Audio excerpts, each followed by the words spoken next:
My name is AWOL. If you enjoy this essay, please consider subscribing and checking out some of my other videos. Art is shaped by fundamental visual elements such as color, value, form, texture, and space. While all artists experiment with these variables, the Fauvist movement, which emerged in the early 20th century, placed color at the forefront of artistic expression. Led by Henri Matisse, André Derain, and Maurice de Vlaminck, Fauvism rejected traditional naturalism, instead using bold, arbitrary colors to evoke emotion and energy. Rather than using color to represent reality, the Fauvists chose colors instinctively, creating compositions that felt expressive and raw. Their use of non-representational hues, such as green faces, red trees, or blue shadows, was revolutionary, shocking audiences and critics alike. Unlike their predecessors, who used color to depict light and form naturally, Fauvist artists applied intense, contrasting hues to generate feeling. This essay explores how the Fauvists focused on color and analyzes three key works: Matisse's Woman with a Hat, 1905, Derain's Charing Cross Bridge, 1906, and Vlaminck's The River Seine at Chatou, 1906. While all artists make conscious choices about color, the Fauvists were unique in their complete disregard for naturalistic color schemes. Traditionally, artists used color to mimic reality: blue for skies, green for grass, and warm shadows in soft gradients. In contrast, Fauvist painters chose colors arbitrarily, using them expressively rather than descriptively.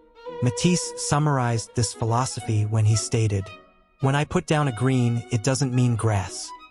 When I put down a blue, it doesn't mean sky."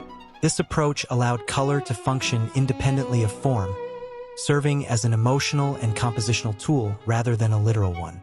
The unblended, vibrant hues of Fauvist paintings heightened visual intensity and created a sense of excitement, movement, and spontaneity.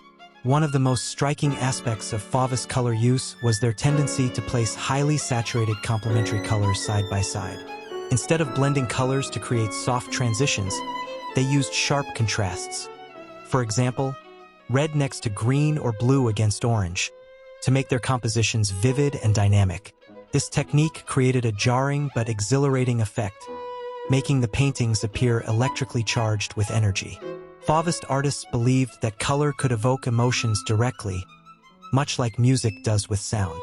Rather than portraying subjects realistically, they used color to communicate feeling. A bright yellow sky could suggest joy, a deep red river could imply tension, and a green face might express mystery or unease. By detaching color from its natural role, Fauvist artists gave their works a subjective, expressive quality, allowing viewers to experience the painting emotionally rather than analytically. Now let's take a look at three works by different Fauvist artists so that we can see more specifically how this movement took shape. Firstly, Henri Matisse's Woman with a Hat, 1905. Matisse's Woman with a Hat is one of the most famous Fauvist works and an example of color used for expressive effect rather than realism. Instead of painting a naturalistic portrait, Matisse used greens, blues, pinks, and oranges to depict his subject's face. The brushstrokes are loose and spontaneous, emphasizing the energy of the composition rather than precise detail. The background consists of bold, rapidly applied colors, making the subject feel almost weightless within the space. This painting was a declaration that color could function freely, untethered from the demands of realism. Secondly, André Derain's Charing Cross Bridge, 1906. Derain's Charing Cross Bridge is another prime example of Fauvist color experimentation. The London cityscape and the Thames River are not painted in their natural hues, but are instead rendered in vivid blues, fiery oranges, and saturated yellows. The river, rather than reflecting the buildings and sky naturally, shimmers with unnatural color patches, making it feel alive and pulsating. The sky is composed of non-representational colors, and the thick, bold brushstrokes give the painting a sense of movement. Derain's use of high-contrast color intensifies the scene, making it feel more emotionally charged than a traditional cityscape. And finally, Maurice de Vlaminck's The River Seine at Chatou, 1906. Vlaminck's The River Seine at Chatou demonstrates Fauvist color in a landscape setting. The trees, rather than being painted in shades of green, are depicted in red, orange, and deep blue, making them feel surreal yet expressive. The water is a brilliant blue with patches of orange and yellow, creating a vibrant, almost dreamlike effect. Unlike the Impressionists, who sought to capture fleeting light effects, Vlaminck's use of color is entirely emotional and personal.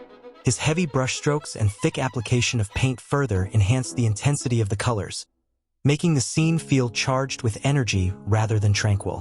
While all artists experiment with visual elements, the Fauvists revolutionized color use, making it the primary means of artistic expression.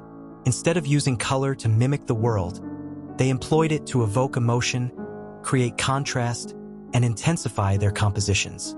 Their bold, unrestrained approach to color shocked the art world, but it also paved the way for later movements such as Expressionism and Abstract art.